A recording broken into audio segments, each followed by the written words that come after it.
Welcome back to what is Halo Combat Evolved, or Halo 1, for whichever you want to say, playthrough. This is the second level, so we're now on, the first level is called the Pillar of Autumn. The second level is just called Halo, simply.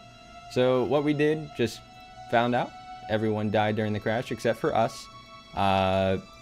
And one thing that we also did was, the reason why we survived the crash is because we're Spartans, we're special. The whole reason Spartans are special is just because we have something that is called armor lock. They don't really show it in this one, but we can brace for an impact. So, types of flora, the ring's ecosystem. Yeah, she's just, so this is just a ring floating in space. Pretty special. So, essentially, we're just going to go over here because the Covenant is scouting for these landing or escape pods and trying to find out, hey, are there any survivors? We got to go kill those survivors. So, we're just going to pop over here. There goes the drop ship. You can avoid this, by the way. You can just go across the bridge and head up the way you normally would go if you want to just not fight here. But what you normally do is you head over here, kind of hide, wait for the dropship to leave. So there it is. It's landing now. And Halo 1 dropships, they would wait and then you'd see them click downwards. So they're just landing. I'm just going to wait for it to leave so we don't get shot at, and then we're going to go wipe them all out and head on our way. Go try and see if there are any other survivors around on the ring. Mind you, we all apparently landed fairly close on the ring. But yeah, so what I was getting at last time, I didn't actually think about timing on what I was saying because I was getting into a bunch of lore and stuff like that, and I didn't think, wow, this is almost the end of the level, because I was just kind of trudging through it fairly quickly. But lore-wise, we're going into more of now what we're discovering is a Halo ring, or we don't really know the name of it yet. It is, though this level is called Halo. We're just kind of exploring it. We're seeing what this thing is, why is it floating in space, or other, and it's got a vast ecosystem, like Cortana said, which means it has to be made by someone very advanced, because humans can't do this. So we're just kind of wondering why it's there, and we'll discover kind of what this ring is and who, as I said in the first episode, the Forerunners are and what comes about. Sadly, I don't have any teammates right now. They're all in the long sleep now, so we're gonna head off. We're gonna trudge off this way, go across the cool bridge, giant canyon. That is much better now, because watch, whoop, that doesn't look like land at all. Mind you, again, 2001. And now what it looks like. Oh, and I almost forgot. We should be being attacked by flying ships, which are called Banshees. There are two in this spot. There's the one there, and the other one shooting at me now. They're not difficult in this one, hopefully. I mean, as I say that, my shield is down. Health and everything in the top right. In this first Halo, they have shields and health, which is beneficial. It's almost destroyed. Not too bad. Just trying to dodge the water plasma rounds, by the way. And when we destroy that one, this one's going to run away. You can destroy this one in time, and there should be an achievement actually in this level if you destroy 3 Banshees. There should be a total of 4. But now we're going to do what I said earlier. We're going to head off towards the top of the hill, go look for our other teammates now. One thing in those Banshees, by the way, they're single piloted, and that's it. More than likely, if you played Halo, you have gotten one of those Banshees. Probably one of the best air vehicles, besides one that we don't get until Halo 3. And then they get rid of it, which is very annoying. But besides that, for now, it is the only air vehicle in Halo. For some reason, humans didn't get it right away. So we took another 2 Halos, actually, to get our first flying vehicle. By the way, if you haven't noticed, this is the Halo 1 pistol, which is incredibly overpowered, and if I'm just missing now, I'm wasting bullets. It's overpowered to, like, kill if you can aim, unlike me, who apparently I can't aim, so. Oh, I didn't even need the second shot. Yeah, so weapons as well in Halo 1 were incredibly strong. Like, these assault rifles, 60 bullets in a magazine for what are massive rounds, fully armor-piercing bullets, everything. Because what you don't see on the surface of the game, of course, is what the specs are on the guns and everything, and what the Covenant are. Like how they have energy shields, so they can block bullets. Spartans are the only ones who have energy shields on the human side, because the armor is incredibly advanced for humans. It's their most advanced tech. The armor specifically, I think, I don't know what ship, I can't remember. It's equal to what is a human, I think, destroyer. So a UNSC destroyer is equal to how much my armor costs alone for one Spartan. And Spartans are very valuable because what they are advanced humans in a way. They are humans, usually taken as a child, or at least the Spartan 2s were, taken as kids, trained only fighting. They were trained for survival instincts, fighting, and also advanced. They were just intelligent as well. They were physically and mentally intelligent. Like, physical prowess usually off the charts. Even as a normal human, they could, like, one thing you find out with Chief is when he gets scouted secretly, he's able to tell what is going to land when the woman earlier, Dr. Halsey, she flips a coin, and when she's speaking to Chief as a kid, and she's like, guess what's going to be heads or tails, being the U.S. Coin, George Washington, and the bald eagle on the back. Heads, tails, flips it, and he can get it every time what's going to land upright. Without touching it, he just guesses by seeing it flip. So even starting off, the candidates to become Spartans were again, intelligent and physical prowess, because she also finds him playing King of the Hill, and he is just beating up every other kid. So he was also the first candidate, and Dr. Halsey was showing an example to, like, what you should do when checking out the other candidates. Oh, and game-wise, we found one of the drop pods. These are all our Marines and people who escaped, and now they're essentially just attacking. We're just defending, trying to make sure we can wait for our backup to come and pick these guys up and get them out of here and regroup at, like, probably an FOB, which stands for Forward Operating Base. I don't know exactly with that part. That's open for interpretation, I guess. I never looked into where where they actually all go, if they regroup at the Pillar of Autumn or if they go somewhere else. Boy. One thing, they just keep sending ships, by the way. Luckily, when you play it enough, you know where they're going to keep dropping, and they have an order, no matter what. Even when you lower difficulty and higher difficulty, here comes some great music as well, because that's how you know this is the next little part. And we actually have our new enemy, who I did kill a few of them earlier with a frag grenade, though. They are called Jackals. They're that guy who's shooting at me with a plasma pistol currently. They have a shield, and they are like... Ooh, I'm almost dead, actually, so I'm probably going to die here. And I will have to come back. And I am dying by the ship, actually. That's why I just want my energy shield. There we go. Oh, it's still a Jackal. He's not bad. It's... Where is he? There he is. So what I do, try to, like... Oh, there we go. Stuck him. Benefit of plasma grenades. Stick them. And then they will die, more than likely. Try and save all the Marines, by the way. It's my usual goal here. Because if you do fail to save them, they say, like, oh, well, time to go to the next spot and see if we can save the rest. You don't actually lose if they all die. You could, if you were speedrunning this game, the easiest thing to do would be get the Warhog here, which we are about to get from Pelican Echo 419, who she is very important in this game, in the sense that she's a reoccurring character. But you could get rid of all of them and go to the next drop point and keep doing that, and just keep rushing to the end of the game, and you'll be fine. You would just finish the level quicker instead of having to defend the zone and save them. But also, this game was one of the first I knew of. Mind you, in 2001, I would be 4. I was quite young. But in this game, one of the first largest open world games, I think. Alright, you got a Warthog here. It's one of the main vehicles in Halo, and you will see it throughout every Halo game, even the oddball ones. Meaning like ODST, which comes later after Halo 3, and Halo Wars. It is a vehicle you can use as well. but that's a strategy game. But we got a unlimited ammo chain gun on the back here that our Marine is going to use. And then we also have just a side gunner. Nothing special, just uses your main gun. This thing is a tank as well.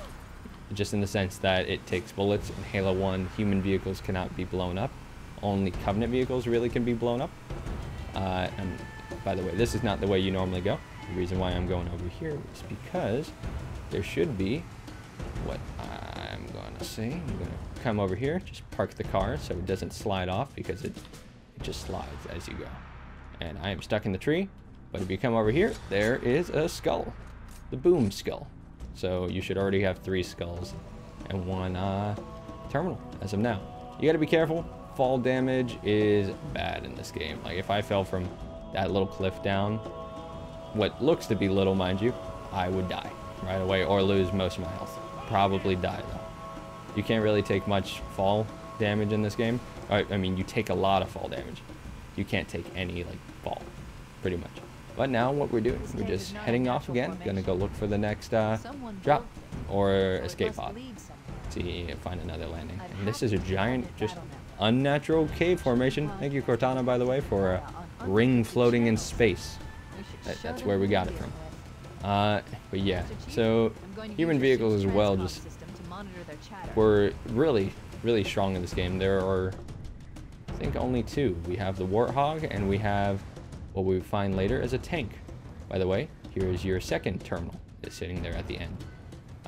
Again, I'm not going to go out of my way, really. Like, if it's close to the path, I will go there. Some are, you got to do, like, this weird jump and stuff like that to get to, which on the 4th level is when you get to a weird jump, or you have to make sure you time it right to get through the door on the 3rd level.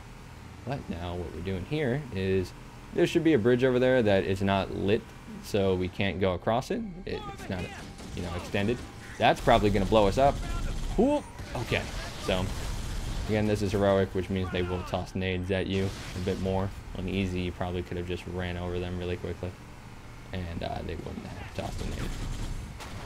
And also, touching anyone with a vehicle at slight movement speed will kill them in this Halo. It's like Borderlands 1, if you've ever played Borderlands 1. You touch someone with a vehicle in Borderlands 1, they explode. Alright, it should be an elite. Yep, there should be 2 actually. The other one's behind him. Oh, it stuck his body. So, there he is. And stuck on his arm, gonna run at you. There we go.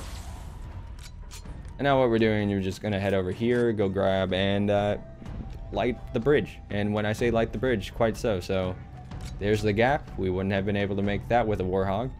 So, even though it's, you know, it's a beast of a machine. We're gonna go light this bridge. Which, by the way, if ever we go one day, but mind you, this is light. It's quite literally hardened light.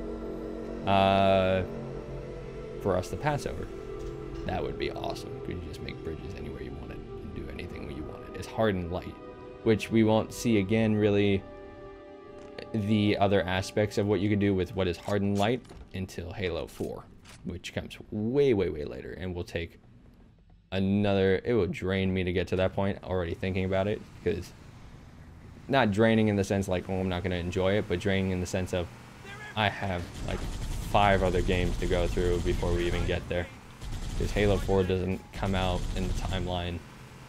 It's 3 more games essentially of the Master Chief saga. So Halo 1, 2, and 3, and then 4.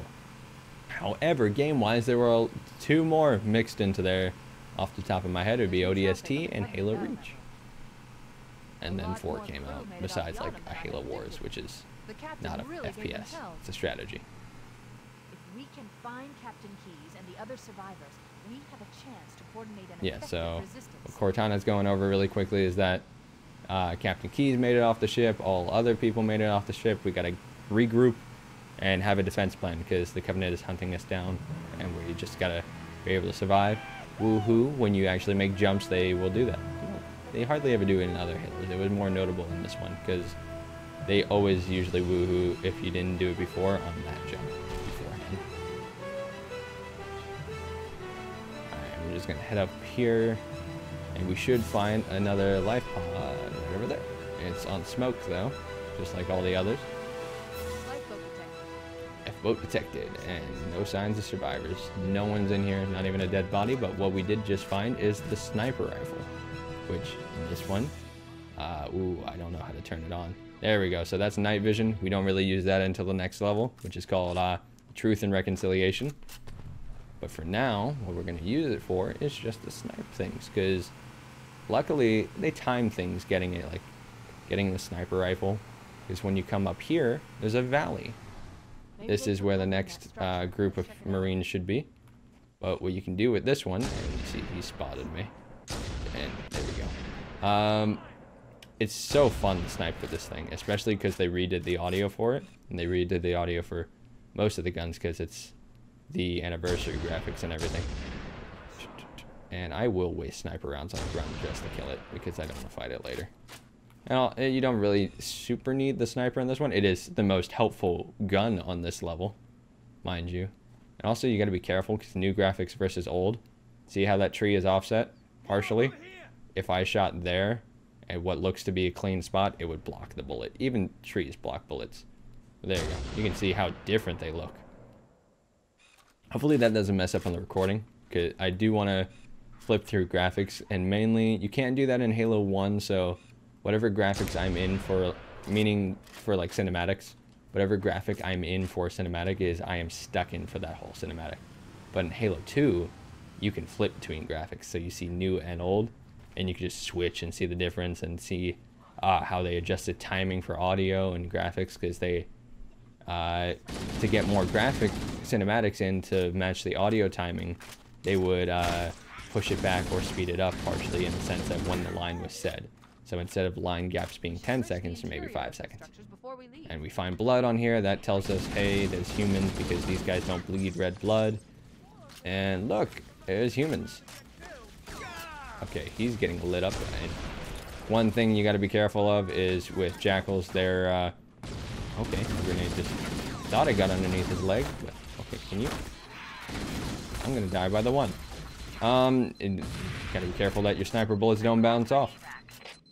And now we have them, so what we're gonna do is head out the opposite side. We came through there. Go into more of the Halo lore now. Why the Covenant is actually hunting us down, and I didn't say specifically, we just don't essentially agree with their ideology, and they were aggressive towards us, actually, on first sight. So they thought our colonizing and everything was an aggression towards their way of life, in the sense that we were, all the people who built this, the Forerunners, we were taking over the galaxy, and we were like an aggression. We were a plague to them as a race. So, you know, that's all kinds of fun. I think grunts are massive, by the way. They're, I think, 4 or 5 foot compared to most people here. That's why you'll see them when they stand up next to a Marine. They're quite big. Just his back here, like that. Oop, health pack. And now Echo 419 is on her way for another run to pick up all these guys, which means we killed everything here. So it's all clear. She's going to come and pick them up on the opposite side. And she's telling us there are 2 more drop sites. So there are more survivors. There's only 2 more zones. Where is she? There she is. So she's going to go land the plane and pick them up. The Pelican, by the way. And yes, things are named after animals in this game. And even later, in every Halo, the vehicle's named after some animal, bug, whichever. You eventually get to bugs, and it's a vehicle called a Mantis. Doesn't happen to Halo 4, though. So Halo 4? Halo 4? There we go. Halo 4, being specifically. And we're about to be greeted by some fun enemies who, now instead of doing what they did before, of just shooting the plasma guns, with the plasma rounds up there, I should probably get them. Yep, there you go. Get them to move. Don't know if we're going to see it. He's probably going to shoot it, though. I'm going to move. It's a plasma cannon on the end of it. So it's going to be a green blast that you'll see. Don't know if... oh, he already destroyed one. The other one won't flee, though, this time. So it will actually come around and fight us wherever it's gone. I probably won't fight it, though, unless it's going to come down like now. No. So... yeah. The amount of patience I have. Just gonna go to the next area, which should have the next set of Marines. And you don't need to do these in order like I do. This isn't really the order. There is no order. You can just go to these sites. This is just always the route I always took, because this was, I think, the most straightforward route. And they all circle around eventually, but this was always just, you found, it made logical sense because you found like the first drop pod and you were like, oh, okay, yeah. And I missed all 4 shots. I'm a great Halo player. However many years now I've been playing this game. Since 2002 I started. I was playing actually when I was 5, so can't be proud of that, but oh my goodness. And I hit the shield. I'm just gonna stop sniping. I only have 3 bullets. Yep. But luckily, should be where to go. Where is he? It's a dead. Oh, okay. He's been absorbed into the rock now. He is part of the rock. And you see him there, part of the rock. Yeah, that's how they look too.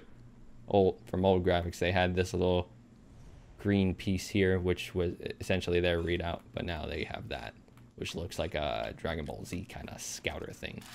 Yes, I do watch Dragon Ball as well. I am a uber dork, as we call.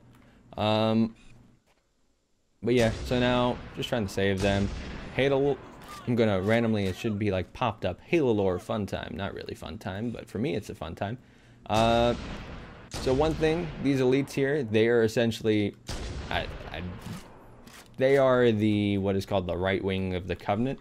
They are they're the main warriors. They're the reason why the Covenant was so successful, is because once they became the fighting force of the Covenant, they were the original one race part of it. It's a composition of multiple races. As of right now, we only know of 3 of them. Okay, you can stop reloading. It's just YY. Okay, this is where I'll panic and miss all the shots. There we go. But they were the main fighting force, and they were what integrated essentially all these races. We don't really get into that until Halo 2 a bit. They don't talk about it much, but they do bring into a character of how they became integrated. And that character will essentially, the character's predecessors is what builds up the fighting force, and just them in general. Grunts, but here's your little next Halo lore thing. Grunts actually do not breathe oxygen like the elites and everything else here, like we do. They actually breathe in what I think is methane, or methane to some people. I do say methane usually. But they do breathe in that. That's why they have these oxygen, or these, not oxygen, but they have those masks on their face. Like you see this little guy before he shoots me. There we go. And the back part, why it sticks up so much, those are their tanks. That's where it's filled. And in later Halos, actually, those pop off, which is a little nice add-on, because it just kind of gives you a little aspect of what's on their tank and what it is, or that it is a tank and it can pop off.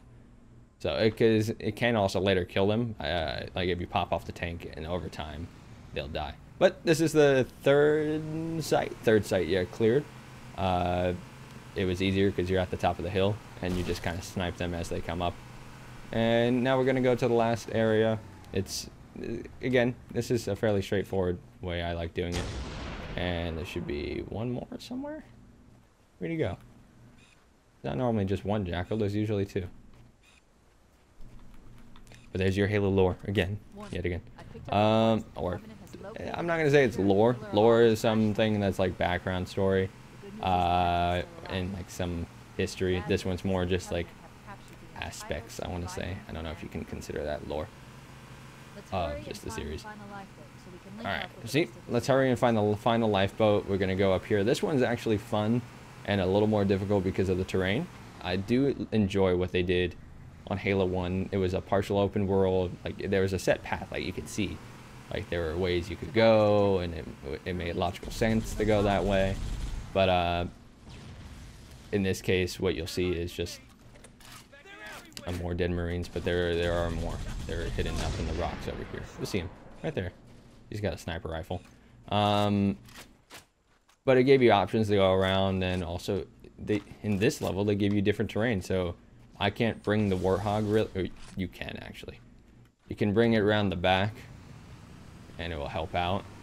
Or you can bring it through the rocks here, kind of set it up for later, because they'll stay inside the Warthog. And we're gonna go clear this out, have them say, hey, look, a Mark V, which is your armor. I'll get into that now. I guess that makes more sense. And we have a sergeant there. How you know he's a sergeant is the hat. Oh, well, no, that one's not a sergeant. Never mind, I lied to you. Unless, oh yeah, he is. That's the sergeant. It's easier to see in old graphics because there were two sergeants in this game. There was him and Johnson. So I forgot his name though. You'll see it in Reach. That's when I'll actually look at it. We're gonna wait essentially for, here's a drop ship. We're gonna same thing over and over again, but in this case it's a little more fun because now I can actually run over them. See them like with their shields they pop. So boop, like that. This area is probably my favorite one of all of them because I actually can drive the Warthog around and use it more in fighting, which drop ships in this last section get a little more dotted. They're kind of on this route here. But to the Mark V thing, when you hear them say, hey, look, a Mark V, that is the armor that I am wearing. It is a Mark V set. Master Chief will wear it in Halo 1, and then it switches up later. I don't know how many suits he's worn. He didn't wear all 5, I don't think, because the first one, I think, also failed. I can't remember. The first, when they were trying on the suits and the Spartans had to become what they were, only the Spartans are the people who could wear the suits. They essentially add a reflex. So if you twitch your finger at a speed like this, just like that, the armor multiplied it. So just a simple movement like that was much more forceful, and you had to adjust to it and adjust your, oh, I'm dead. Oh, no, they're dead. I'm alive. Oh no, he get in the vehicle. I like that noise gotta make. He probably has no health. No! The gunners, alright. Sadly. But no, so it would multiply your physical input, essentially.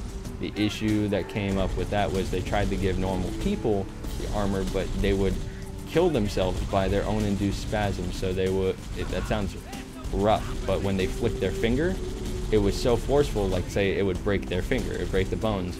So what you do when you're in pain is you go to grab that spot, you go ow, and you move again. And essentially you would just keep breaking your bones as you moved and kill yourselves with your own self-induced pain spasms. It was quite a bad way to go, honestly, thinking about it. And once they said it, I was like, oh my goodness. But it's quite painful. Yeah, only the Spartans were able to do it because they went through what is called genetic augmentation. It altered their bones, so they were stronger. They were reinforced, so like I think the punching force of a Spartan's like a ton. I can't remember off the top of my head. They weigh a ton. I don't know their punching force off the top of my head. The armor weighs massive amounts. They weigh about a ton right now. Chief, it weighs a whole ton, which conversions for you will be on the screen sometime if I get around to it. These Marines, they normally don't get back on. I don't think they, on a rare occasion, they usually head towards the Pelican eventually. You can just leave right now. But yeah, just to quickly wrap up on the armor, they essentially got used to it. They first got a half set of armor, so it was only, oh, here they come. They're actually gonna get on. Come on, go, all of you. Okay, I thought that was the sniper one. There he is. That's the sniper one. But they got a half set of armor. It wasn't as strong, and it didn't have shields or anything like that. And eventually, he got his set, which had shields and all that. But this has been the second level, known as Halo, for the first level, Halo. And now we're gonna just move out. By the way, when she says lieutenant, that's what rank Echo 419 is. And we are going to the next level, which is the Truth and Reconciliation. We are going to go look for Captain Keyes and go and try and get him, because what we find out here, he's been captured. So, and the cruiser right there is the Truth and Reconciliation. That's his name. And this is a fun little part in the beginning for at least that. There's a gravity lift that ferries troops and supplies between the ship and the surface. That's our ticket in. Once we get inside the ship, I should be able to lock on to the tracking signal from Captain Keyes' neural implants. Alright. Oh, hold on. He's going to say one thing. Hit 'em, Marines! Go, go, go! The Corps ain't paying us by the hour. There we go. Alright. So, thank you all so much for watching. Again, the second episode, Halo on Halo of this event, or game. It's so far a lot of fun because these levels go by quickly. However, this level is very long. We gotta fight our way all the way up to what he was saying, a grav well to pull us up to the ship, and then we have to fight through the ship to get keys, and then we have to leave. And this is where some other characters are introduced in the sense of what I was saying in the first episode, where we find the other elites and what they look like and how much of a worry they were the first time you played the game. But thank you so much for watching. I hope you enjoyed, and I'll see you hopefully all in the third episode, or the third level, Truth and Reconciliation.